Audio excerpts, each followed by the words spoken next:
अस्सलाम वालेकुम students, welcome to Ikraj maths corner.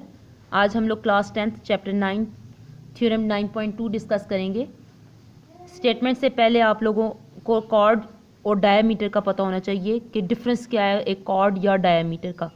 Diameter ऐसी लाइन को बोलते हैं जो सर्कल के सेंटर से पास होते हुए सर्कल को दो साइड्स पे टच करे। ठीक है, फिर क्वेश्चन अराइज होता है कि ऐसी लाइन जो सेंटर से पास ना हो बल्कि कहीं और जो है आप लोग पोजीशन ले लो उसकी, तो उसको क्या बोलते हैं। तो ऐसी लाइन जो सेंटर के अलावा किसी और दो पॉइंट्स पे जो है वो सर्कल को टच करे, तो ऐसी लाइन को हम लोग बोलते हैं कॉर्ड।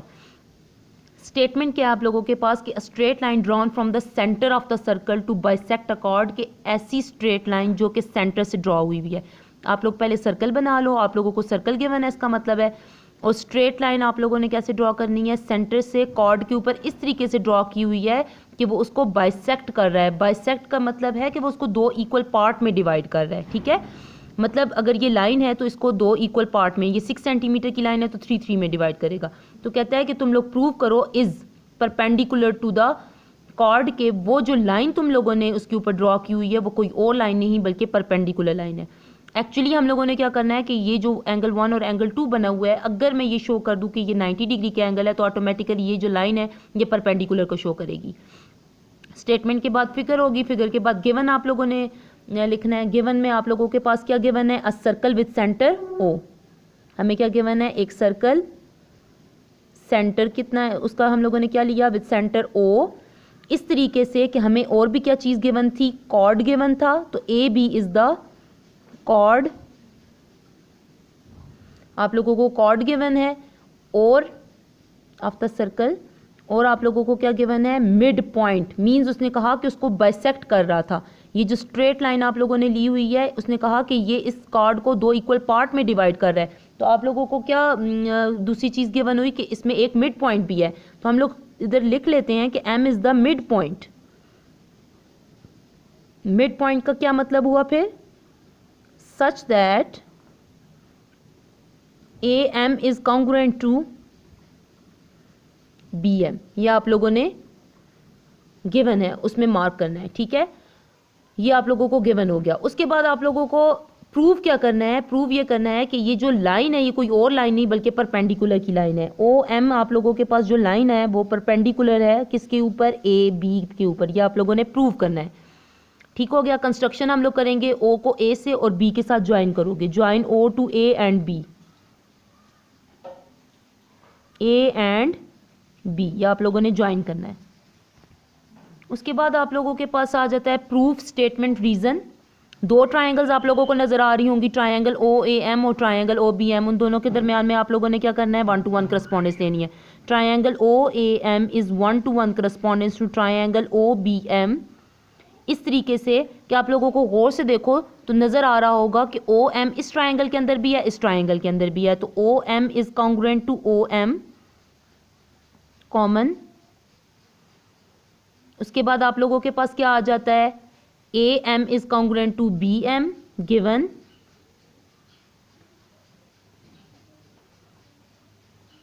और से देखो तो आप लोगों को रेडियाई गिवन है।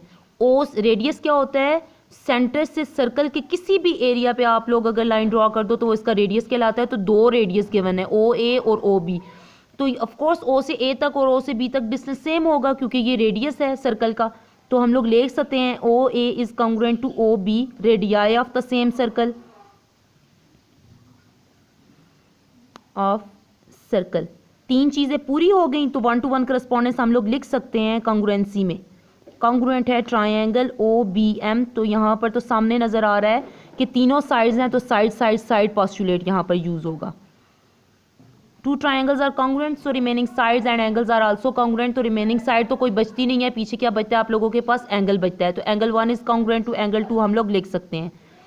तो रीजन क्या आ जाएगी आप लोगों के पास, corresponding angle of congruent triangle, corresponding angles of congruent triangle.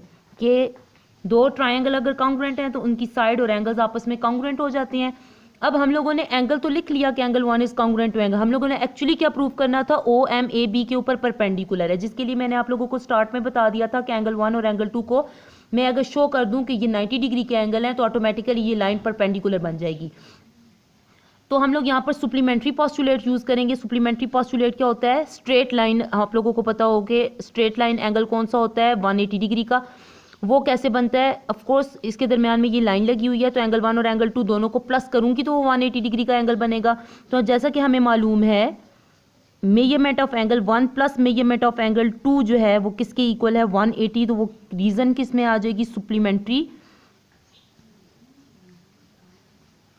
Postulate. या आप लोगों ने सुप्लीमेंट्री पोस्टुलेट यूज़ किया है।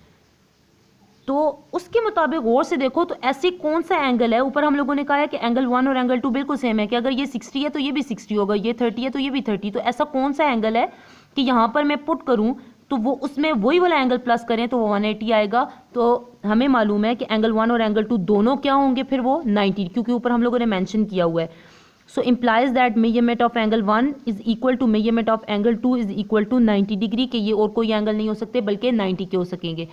तो अगर ये 90 के एंगल है तो ऑफ कोर्स क्या आप लोगों के पास लाइन क्या होगी? Automatically perpendicular. तो हम लोगों का ये रिजल्ट प्रूव हो जाता है। Hence OM is perpendicular to AB, और यही हम लोगों ने प्रूव करना था। होप सो तुम लोगों को अच्छे से ये समझ आई होगी। अगर आप लोगों को वीडियो अच्छी लगी हो तो आप लोग लाइक करें, शेयर करें, कमेंट करें और सब्सक्राइब करना ना भूलिएगा। अल्लाह हाफिज़।